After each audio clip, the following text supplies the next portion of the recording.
Bom, esse vídeo é para falar um pouco sobre os prazos processuais. E o prazo processual é nada mais nada menos que um período legalmente determinado para as partes realizarem as ações dentro de um processo judicial. E ele se encontra entre o artigo 218 até o artigo 235 do CPC. Esses prazos processuais, via de regra, eles encontram-se fixados pelo legislador, mas em alguns casos específicos, também o julgador pode determinar e fixar determinado prazo.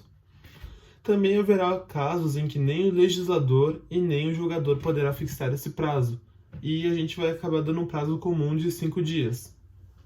Sobre o cômputo dos prazos, a gente tem que saber que os prazos eles podem ser fixados em horas, dias, meses e anos, dependendo da situação. E todos os prazos fixados em dias, eles têm que ser fixados em dias úteis. É importante também saber um pouco sobre a diferença entre interrupção e suspensão de prazo processual. A interrupção, primeiro, na data da interrupção irá ocorrer o zeramento do prazo, e quando iniciar seu cômputo, será do zero. Enquanto na suspensão, na data da suspensão, irá ocorrer o congelamento do prazo, e quando voltar a contagem do prazo, ele voltará da onde ele parou. Também é importante falar um pouco sobre a preclusão, que seria basicamente perder a possibilidade de realizar algum ato processual. E a gente pode se deparar com os mais diversos tipos de preclusão, mas o principal deles no processo judicial é a preclusão temporal, que seria basicamente a perda do direito de realizar algum ato com amparo no fato do prazo para esse ato já ter transcorrido. Também é importante falar um pouco sobre o dia do começo, que ele está no artigo 224 do CPC, no qual diz que o cômputo dos prazos processuais, salvo disposição legal expressa em sentido contrário, excluirá o dia do começo, também conhecido como termo inicial, e incluirá o termo final.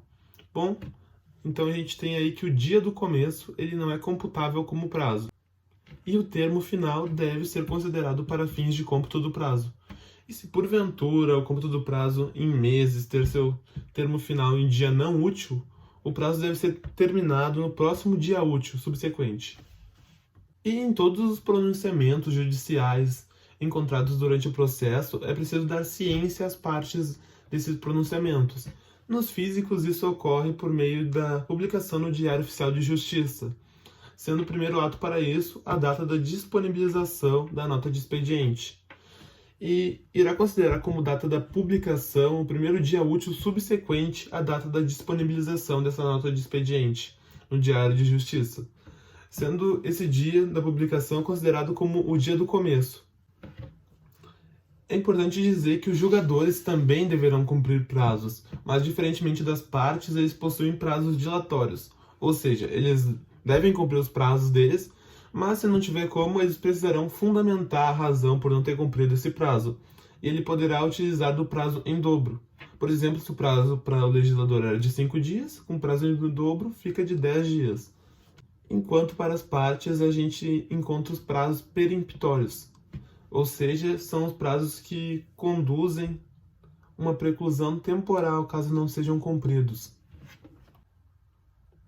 Nos processos eletrônicos também não podemos deixar de falar que existe o prazo da passiva, que diz basicamente que se determinada informação processual for certificada ou expedida, começa a contar um prazo de 10 dias corridos, e o dia do começo será o primeiro dia útil subsequente a esse prazo de 10 dias, ou o primeiro dia útil subsequente ao dia que a parte acessar essa informação processual.